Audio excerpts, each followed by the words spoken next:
It's about the restoration of our republic. We want to educate, encourage, enable the power. We stand for integrity, honesty, self-reliance, self-defense, and most importantly, no compromise on our foundational principles. This is America's Voice Now. Find America's Voice Now on Facebook and at americasvoicenow.org. Here's Michael Evans.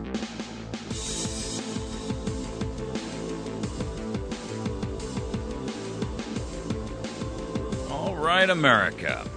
You're listening to America's Voice Now. My name is Michael Evans. I am the host here this morning. I'm the host every morning. We broadcast live 8 to 10 a.m. Monday through Friday, and then we post every show that we do up on YouTube, where folks who were either unable to get the show locally or not in a broadcast area are able to capture it, pick it up, listen, share with their friends, evaluate and analyze.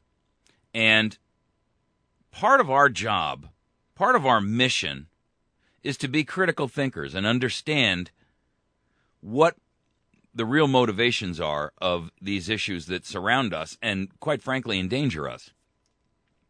And so we're talking this morning about Syria, and, I don't like to get into the idea of, trying to pre-guess these knuckleheads and these knuckle draggers, frankly, who are claiming to be managing this crisis. Because, the concept of these guys managing anything other than the tying of their shoes in the morning is actually a joke. But Franken Kerry, this is John Franken Kerry, our new Secretary of State.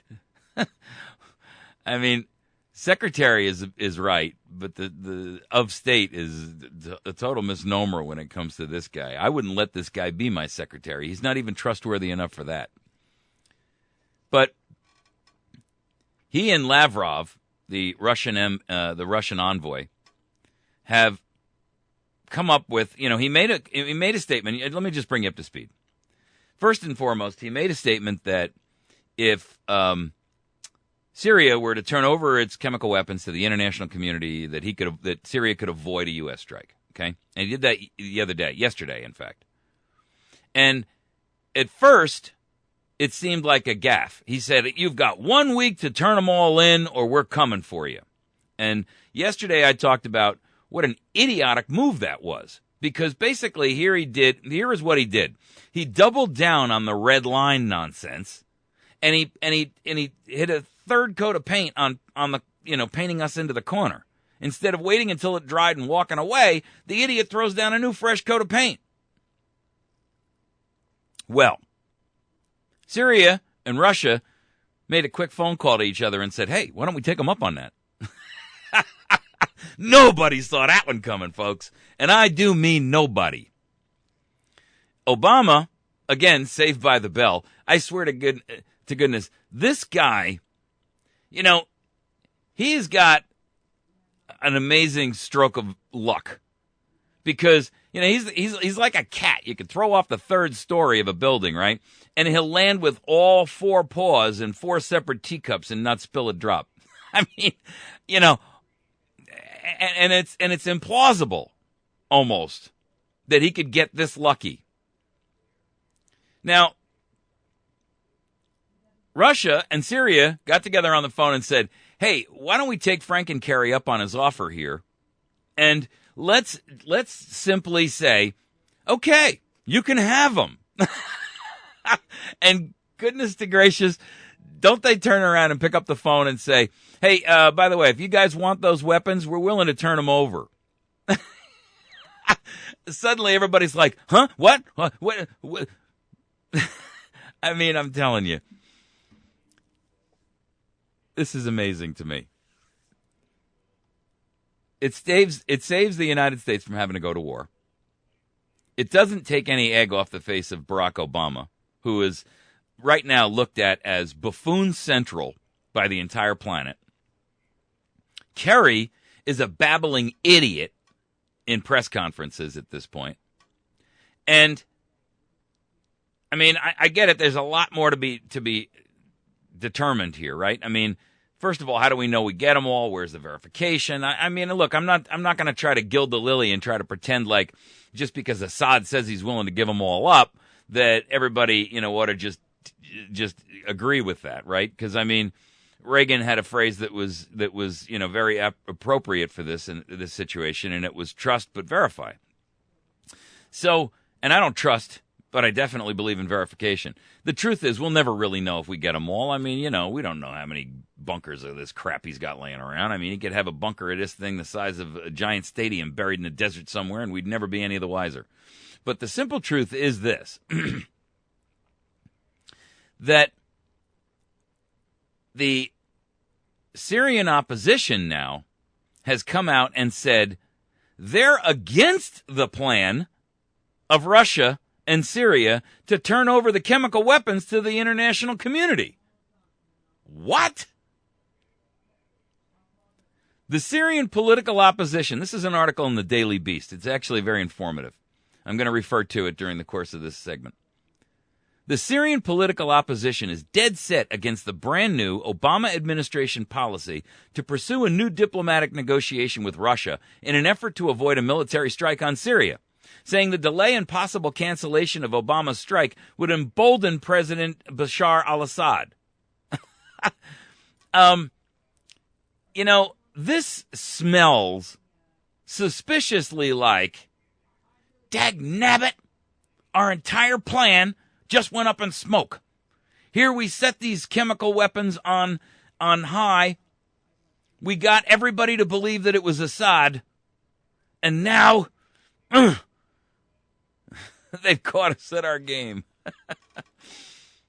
Monday morning, Washington time, Franken Kerry, Secretary of State John Franken Kerry, responded to a question at a London press conference by saying that the Syrian regime might be able to avoid a U.S. strike if it turned over all its chemical weapons within a week. Kerry added that he didn't expect that to happen. By the end of the day Monday, the Obama administration had turned Kerry's comments into a new U.S. policy, and President Obama personally pledged not to strike Syria until his administration had explored Kerry's idea, which was subsequently endorsed by Russian Foreign Minister Sergei Lavrov. Most of Washington woke up and read another gaffe by Kerry and thought it was just that. By the end of the day, it seems like it's a new policy under serious consideration. Guys, do you... you can't possibly be missing. I mean, I don't mean to laugh in the face of something so serious. But, to look at this and recognize it for what it is, that these buffoons are being caught handily with their pants down, is just, I mean, they are stumbling about like blind men, trying to find a way out of a deep well hole they're all in. It's so obvious, so apparent. They have no concept of military tactics, concepts, or policies. None of them are military people. John Kerry is a military guy, but he even betrayed his own guys back in Vietnam. And he was only a military guy for a relatively short while. And even his other co-guys, his co-soldiers, came out when he was running for president and said, this guy is not fit for office. So let's not trust his military expertise, right? Obama has, I'm not sure he'd know which end of the gun to hold and point. So what we have is a whole bunch of idiots who are sitting around there. It's like giving a monkey the keys to a nuclear weapon and telling him to go have fun. And, all he's got to do is turn the key the right way and press enough buttons in the right sequence and kaboomy. I mean, really. These guys are just flat out stupid. They are inept. They are incompetent. And it gets worse. They're on the wrong side. You see, it wouldn't be bad enough that they were inept and incompetent. It couldn't be that they're just bumbling buffoons. But to make matters worse, They're on the side of terrorists. They're on the side of murderers. They're on the side of extremists and jihadists. They're on the side and they're aiding and abetting a sworn enemy of the United States of America. And that changes everything. That changes everything. When we look at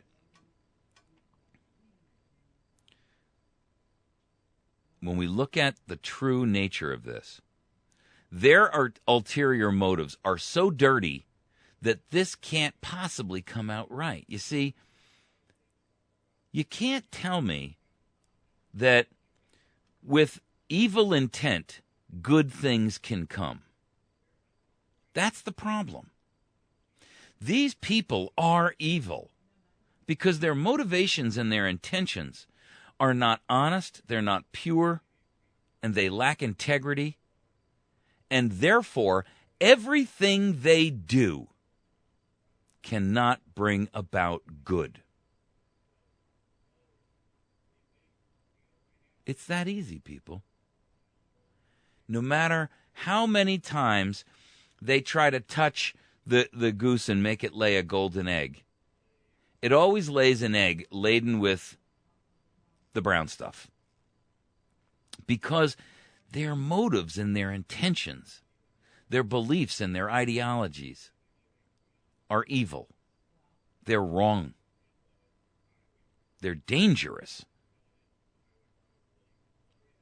And they're on the wrong side. And they know it. And that makes it even worse. See, if you're on the wrong side and you are on the wrong side out of ignorance because you don't understand, I'm going to give you an example. When I talked in the first segment about the DHS seizing the electronics at the borders, that guy House who filed that lawsuit backed by the ACLU, he had joined and created a group to support Bradley Manning when he first heard about WikiLeaks and the whole Bradley Manning thing. Since then, he has come to the conclusion, after doing a lot of soul-searching and evaluation and information gathering, that Bradley Manning was misguided and maybe dangerous and perhaps wrong in his ideology and his motivation. And so, you know what he did? He was the founder of that organization to support Manning. And he actually backed away from it. And he said, you know what? This is not the right place for me to be. And I no longer agree with what's going on here. And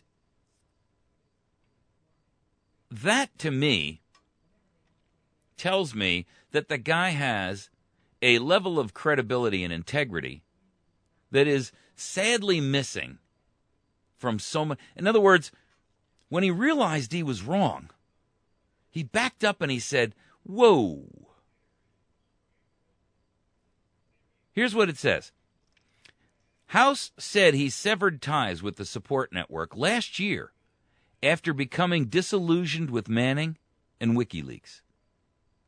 Because he said they appeared more focused on destroying America and ruining lives than actually challenging policy. And he got into it for the policy change. But when he realized he'd hitched his horse to the wrong team, he stepped away. The difference between Mr. House and these knuckleheads and these monsters in government is they know and see, and they've had guilty and willful knowledge that they hitched their horse to the wrong team a long, long time ago. And they don't care.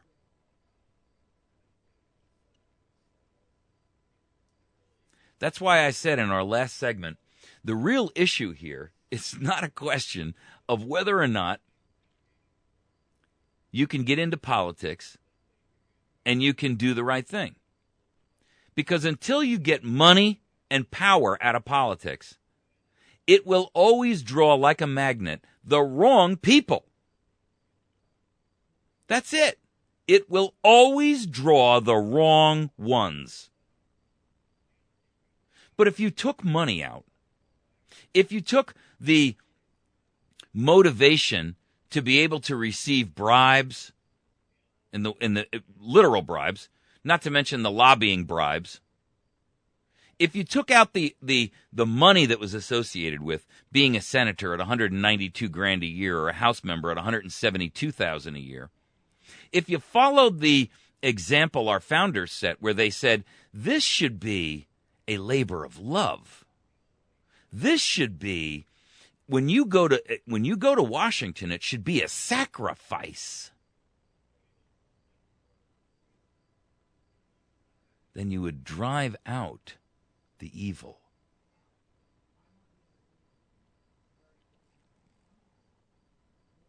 You would drive out those with the wrong intentions.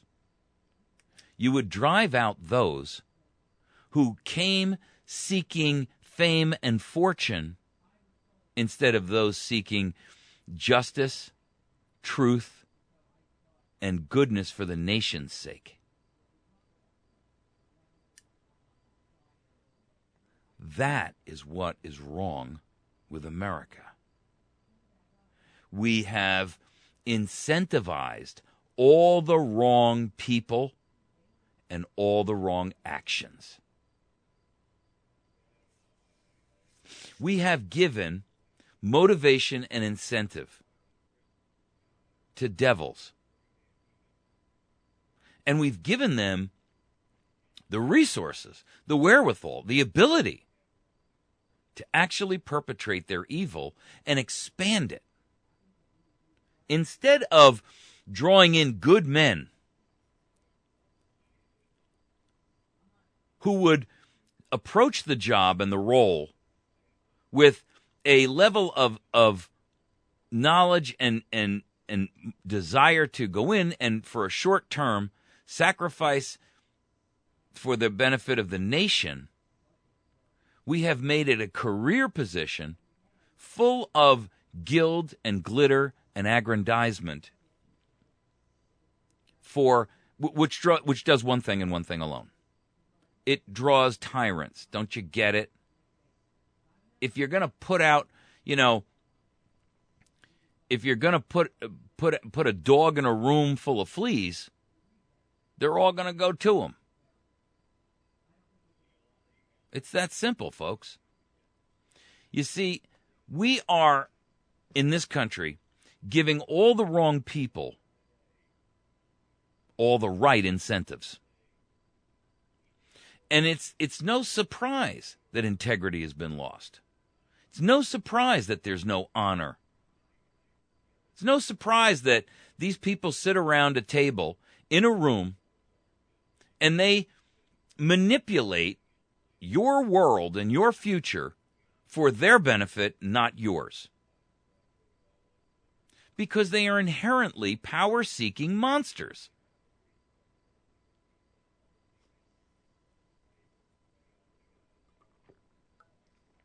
There is no other way to look at it. That's why term limits don't work.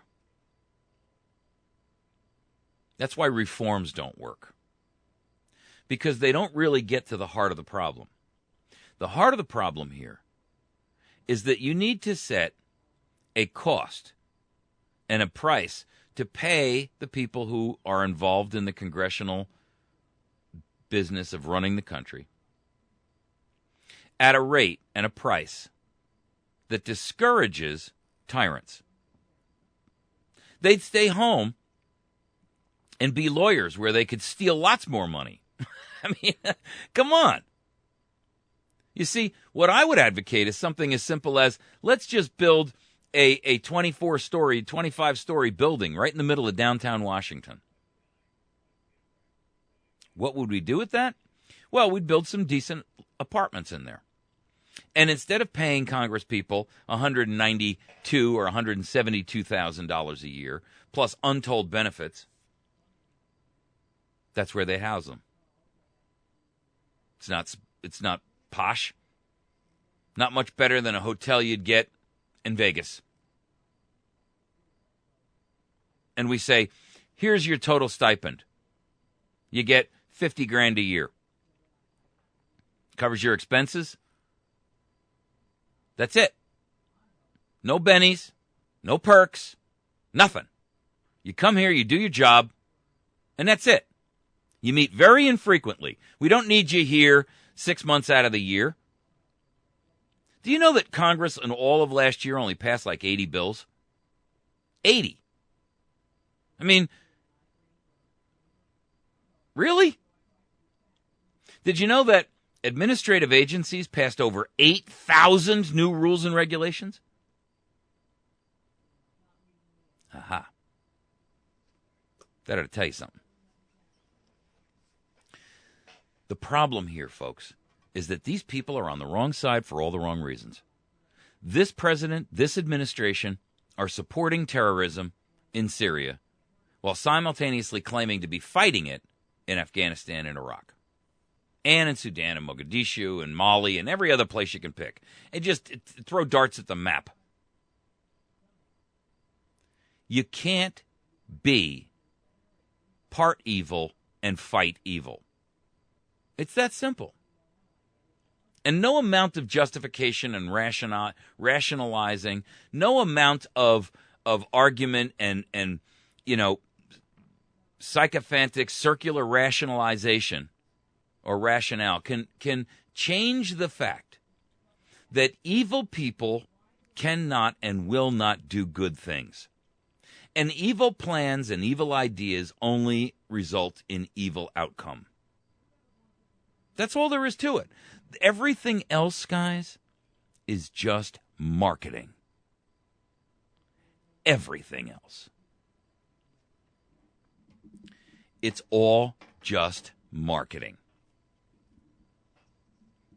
The truth is that until we clean out Congress and institute legitimate, true motivation and purity into the process of selecting our individuals who are going to allegedly represent us by taking away all the trappings of power and money, we will never have a nation that is intellectually honest and seeks truth and justice.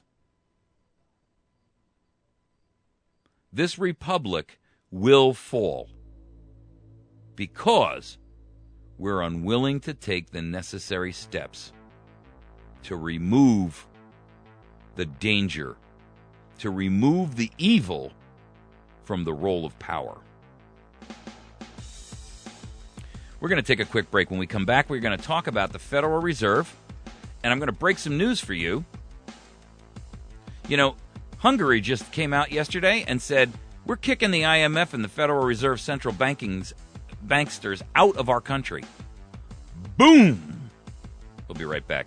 Stick with us. It's going to be an exciting and interesting, informative topic. It is time, folks. The Federal Reserve is no more federal than FedEx, and they are central banks around the world who are just sucking the life out of every country on the planet. It's time to shut them down. We'll be right back.